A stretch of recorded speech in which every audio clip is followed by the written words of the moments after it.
लक्ष्मी के हाथ आखिरकार वह सबूत लग ही गया है जिसकी तलाश में वह हर रात जागती थी, हर सांस के साथ डर और सवाल लिए जूझती थी। जी हाँ दोस्तों, कलर्स टीवी के सबसे पॉपुलर शो मंगल लक्ष्मी की कहानी इस समय इतने खतरनाक मोड़ पर खड़ी है कि दर्शकों की धड़कनें तक तेज हो जाएंगी। एक तरफ लक्ष्मी है जो अपने पति कार्तिक की मौत का सच जानने के लिए खुद को भूत बनाकर भी अपराधियों के सामने आने से नहीं डर रही। दूसरी तरफ बरखा और कर्ण हैं, दो लोग जो बाहर से शांत दिखते हैं लेकिन अंदर ही अंदर एक ऐसा तूफान छुपा है जो किसी भी वक्त फट सकता है। लक्ष्मी भूत का रूप धारण कर सभी पर दबाव बना रही है। उसकी एंट्री जैसे ही होती है, बरखा चीखते हुए भाग पड़ती है। उसका मानसिक संतुलन पूरी तरह से बिगड़ चुका है। वह रात भर जागकर अपनी परछाई से भी डरने लगी है।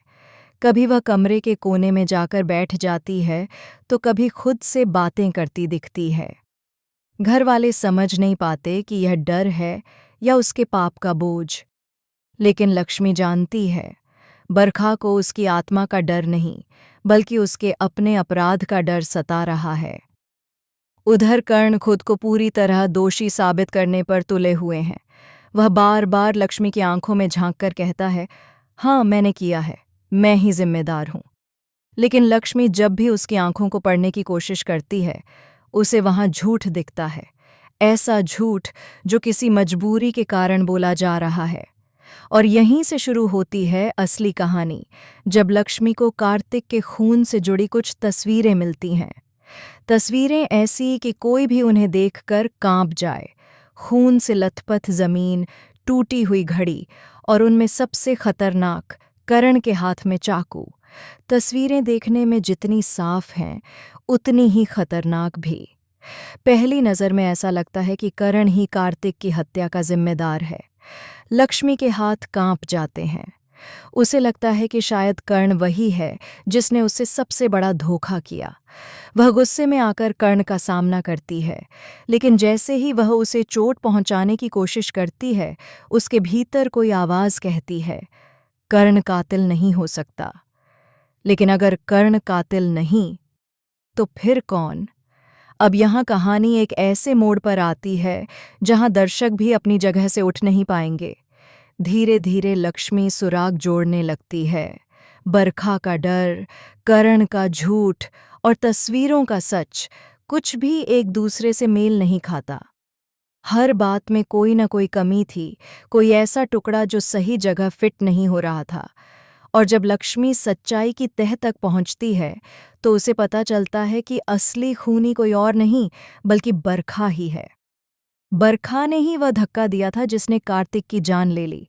लेकिन इससे भी बड़ा धमाका तब होता है जब लक्ष्मी को पता चलता है कि यह सिर्फ एक हादसा नहीं था, यह एक सोची समझी साजिश थी। कार्तिक किसी बड़े सच तक पहुंच चुका था, एक ऐसा सच जिसे बरखा पूरे परिवार से छुपाना चाहती थी। कार्तिक अगर जिंदा रहता तो बरखा का असली चेहरा सबके सामने आ जाता। लेकिन यही नहीं, कर्ण की मजबूरी भी सामने आती है। कर्ण सिर्फ एक भाई नहीं था, बल्कि बरखा का बचपन से सहारा, उसकी कमजोरी, उसका ढाल भी।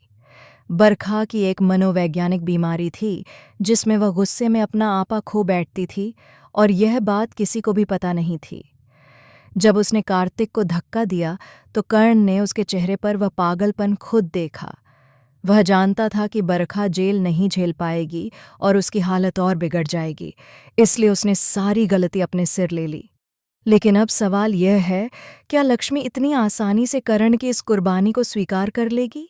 क्या वह उस आदमी को माफ कर पाएगी जिसने सच तो नहीं छुपाया लेकिन झूठ को सच बनाकर उसे धोखा जरूर दिया? और सबसे बड़ा झटका, क्या बरखा अब भी सच बोल रही है या उसके पीछे कोई और खिलाड़ी है जो धागे खींच रहा है?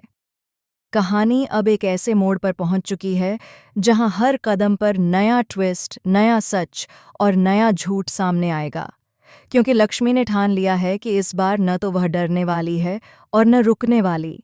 वह कार्तिक को इंसाफ दिलाकर ही दम लेगी, चाहे इसके लिए उसे किसी भी हद तक जाना पड़े। आने वाले एपिसोड्स में खुलासे होंगे, रिश्ते टूटेंगे और कुछ ऐसे शॉकिंग पल आएंगे जो दर्शकों को झकझोर कर रख देंगे।